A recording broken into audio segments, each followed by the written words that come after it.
The first model, which you will have probably done quite early in your studies, is called the PESTEL framework.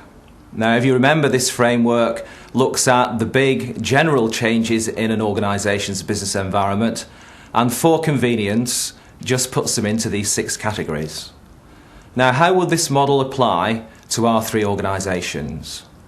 Well, if you think about it, if I'm a small family-owned shop and there's these great big things going on in my business environment, I really can't influence them at all.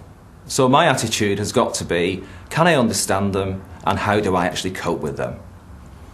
At the other end of the scale, Microsoft, of course, as a large global organisation, is in quite a different relationship with their business environment.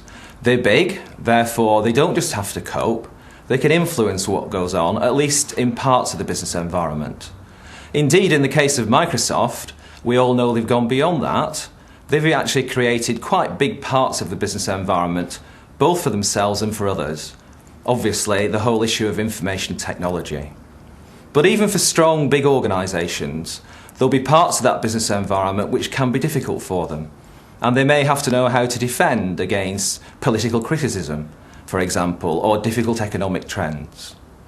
Now, the hospital, fairly typical of a public sector organisation, because its purposes are about making all our lives better, not surprisingly, the social environment and the political environment tend to be of particular concern to a hospital.